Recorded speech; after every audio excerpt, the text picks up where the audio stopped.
প্রসূতি মৃত্যুকে কেন্দ্র করে উত্তেজনা। মেদিনীপুর মেডিকেলের সন্তান প্রসবের পরেই মৃত্যু হয় মহিলার। চিকিৎসায় গাফিলতির অভিযোগ মৃতার পরিবারের। মেদিনীপুর মেডিকেল কলেজ হাসপাতালের এই ঘটনা। প্রসূতির মৃত্যুকে কেন্দ্র করে উত্তেজনা। মেদিনীপুর মেডিকেল কলেজ ও হাসপাতালে পরিবারের তরফ থেকে গাফিলতির অভিযোগ তোলা হচ্ছে। প্রসূতি মৃত্যুকে কেন্দ্র করে উত্তেজনা। মেদিনীপুর মেডিকেলে সন্তান প্রসবের পরেই মৃত্যু হয় মহিলার। চিকিৎসায় গাফিলতির অভিযোগ মৃতার পরিবারের তরফ থেকে তোলা হচ্ছে। মেদিনীপুর মেডিকেল কলেজ হাসপাতালের ঘটনা। আপনার মিসেস, আপনার স্ত্রী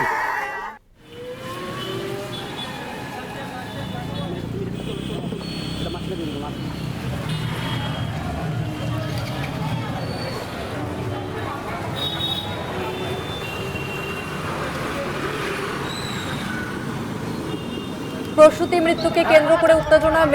মেদিনীপুর মেডিকেলে সন্তান প্রসবের পরেই মৃত্যু হয় মহিলার।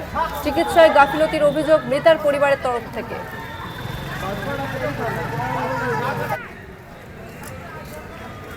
ফোন লাইনে রয়েছে প্রতিনিধি সঞ্জীব দাস। সঞ্জীব, পরিবারের পক্ষ থেকে ঠিক কি অভিযোগ জানানো হচ্ছে?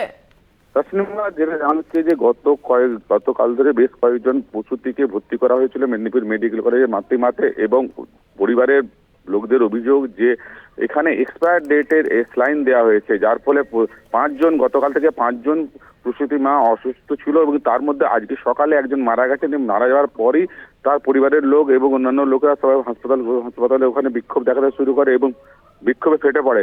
এবং এটাই জানা যাচ্ছে যে প্রসূতি মৃত্যুর কারণ হচ্ছে এক্সপায়ার ডেটে স্লাইন দেওয়া হয়েছে, এবং জুনিয়র ডাক্তারদের চিকিৎসার জন্য কোনো সিনিয়র ডাক্তার ছিল না, জুনিয়র ডাক্তাররা চিকিৎসা করছে, তার ফলে এই দুর্ঘটনা ঘটেছে। ধন্যবাদ তোমাকে সঞ্জীব। আমরা কথা বললাম প্রতিনিধি সঞ্জীব দাসের সঙ্গে। আরো একবার জানিয়ে রাখবো, প্রসূতি মৃত্যুকে কেন্দ্র করে উত্তেজনা মেদিনীপুর মেডিকেল কলেজ ও হাসপাতালে, এবং চিকিৎসায় গাফিলতির অভিযোগ করা হচ্ছে পরিবারের পক্ষ থেকে।